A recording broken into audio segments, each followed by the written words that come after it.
அன்பு நண்பர்களே, வணக்கம். இன்றைய வீடியோவில் யூடியூபில் ஒரு வீடியோவை எப்படி அப்லோட் செய்வது என்பதை மிகவும் தெளிவாகவும் எளிமையாகவும் உங்களுக்கு சொல்லிக் கொடுக்க போகிறேன். ஏனென்றால் எங்களது மாணவிகள் மற்றும் நண்பர்கள் இந்த வீடியோவை அப்லோடு செய்தால் எங்களுக்கு மிகவும் பயனுள்ளதாக இருக்கும் என்று கூறினார்கள். அதனால் இந்த முயற்சியில் இறங்குகிறேன். இதுவரைக்கும் யூடியூபில் வீடியோ அப்லோட் செய்வது எப்படி என்று தெரியாதவர்களுக்கு இந்த வீடியோ மிகவும் பயனுள்ளதாக இருக்கும் என்று நினைக்கிறேன். எனவே தயவு செய்து இந்த வீடியோவை ஸ்கிப் செய்யாமல் கடைசி வரை பாருங்கள். வாருங்கள், இப்போது வீடியோவை எப்படி அப்லோட் செய்வது என்று ஸ்டெப் பை ஸ்டெப்பாக பார்க்கலாம். ஸ்டெப் 1. அன்பு நண்பர்களே, வணக்கம்.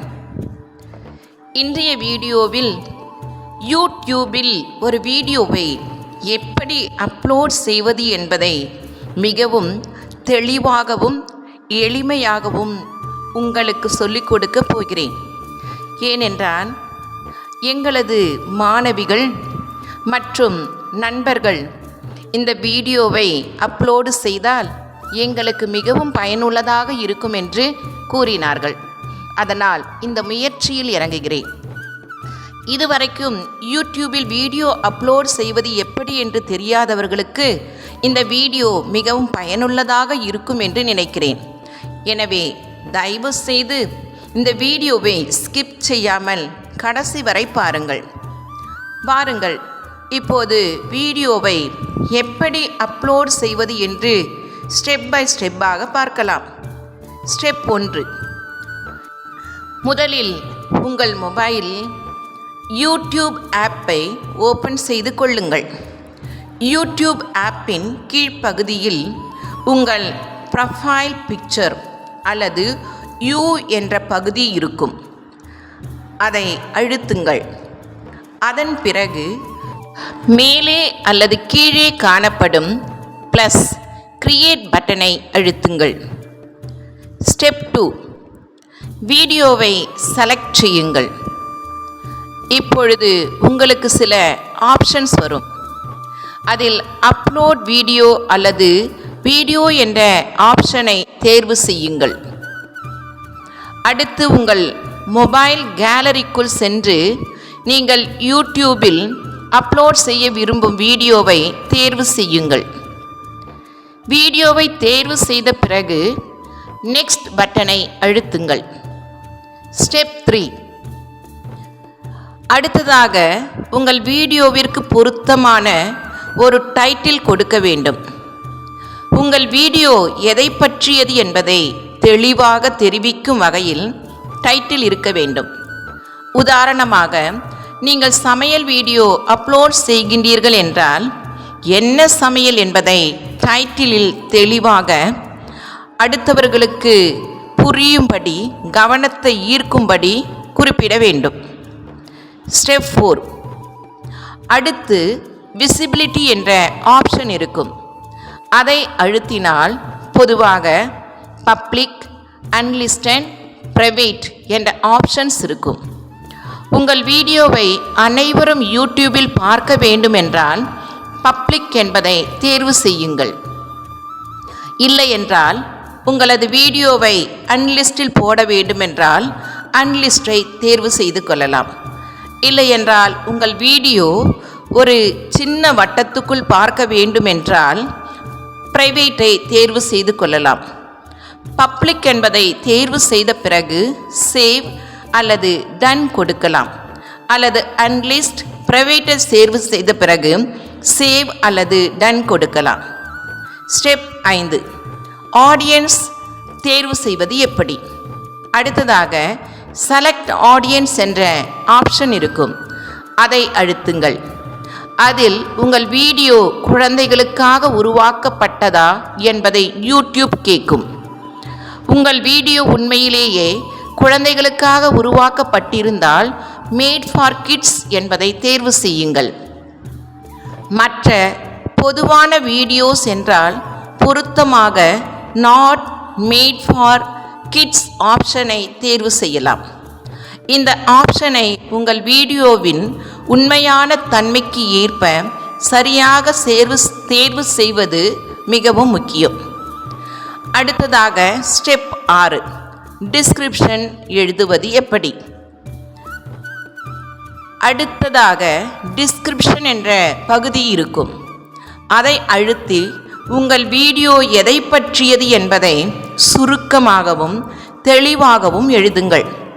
உதாரணமாக, நீங்கள் ஒரு சமையல் வீடியோ அப்லோட் செய்கின்றீர்கள் என்றால், என்ன சமையல் செய்கின்றீர்கள், அதில் என்னென்ன பொருட்கள் பயன்படுத்துகின்றீர்கள், வீடியோவில் என்ன சொல்லிக் கொடுக்கின்றீர்கள் போன்ற தகவல்களை டிஸ்கிரிப்ஷனில் கொடுக்கலாம்.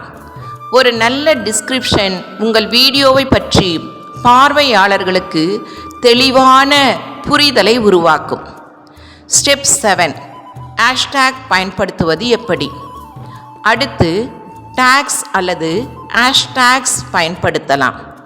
உங்கள் வீடியோ எந்த வகையை சார்ந்தது என்பதை பொருத்தமாக ஹேஷ்டேக்ஸ் மூலம் குறிப்பிடலாம். உங்களது டிஸ்கிரிப்ஷனுக்கு கீழே கடைசியாக டேக் பட்டன் இருக்கும். அதை அழுத்தி உள்ளே செல்ல வேண்டும். உங்களது வீடியோ எந்த வகையை சார்ந்தது என்பதை பொருத்தமாக ஹேஷ்டேக்ஸ் மூலம் குறிப்பிடலாம். உதாரணமாக, சமையல் வீடியோ என்றால் hashtag cooking, hashtag Tamil cooking, hashtag recipe போன்ற பொருத்தமான ஹேஷ்டேக்ஸை பயன்படுத்தலாம். நீங்கள் அப்லோட் செய்யும் வீடியோவிற்கு தொடர்பில்லாத ஹேஷ்டேக்ஸை தேவையில்லாமல் பயன்படுத்த வேண்டாம். ஸ்டெப் 8, தம்ப்நெயில் மாற்றுவது எப்படி? அடுத்தது, உங்கள் வீடியோவிற்கு ஒரு அழகான தம்ப்நெயில் வைக்கலாம். வீடியோவின் அருகில் அல்லது தம்ப்நெயில் பகுதியில் இருக்கும் பென்சில் ஐகானை அழுத்துங்கள். அதில் சேஞ்ச் அல்லது சேஞ்ச் தம்ப்நெயில் என்ற ஆப்ஷன் இருக்கும். அதை தேர்வு செய்து உங்கள் கேலரியில் ஏற்கனவே தயாரித்து வைத்திருக்கும் தம்ப்நெயிலை தேர்வு செய்யுங்கள். தம்ப்நெயிலை தேர்வு செய்த பிறகு டன் என்பதை அழுத்துங்கள். ஒரு நல்ல தம்ப்நெயில் உங்கள் வீடியோவை பார்வையாளர்கள் கவனத்திற்கு இட்டு செல்லும். ஸ்டெப் 9, வீடியோவை அப்லோட் செய்யுங்கள். இப்பொழுது நீங்கள் கொடுத்துள்ள தகவல்களை ஒருமுறை சரிபார்த்து கொள்ளுங்கள். டைட்டில் சரியாக இருக்கிறதா? டிஸ்கிரிப்ஷன் சரியாக இருக்கிறதா? ஆடியன்ஸ் சரியாக தேர்வு செய்யப்பட்டுள்ளதா? தம்ப்நெயில் சரியாக இருக்கிறதா? எல்லாவற்றையும் சரிபார்த்த பிறகு அப்லோட் வீடியோ பப்ளிஷ் பட்டனை அழுத்துங்கள்.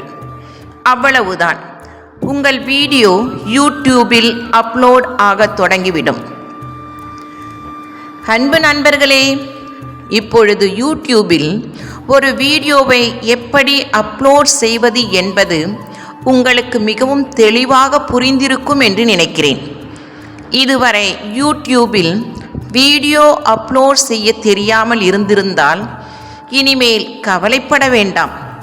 இந்த முறையை பின்பற்றி உங்கள் திறமைகளையும் உங்கள் அறிவையும் உங்கள் அழகான வீடியோஸையும் யூடியூப் மூலம் அனைவரிடமும் பகிர்ந்து கொள்ளுங்கள்.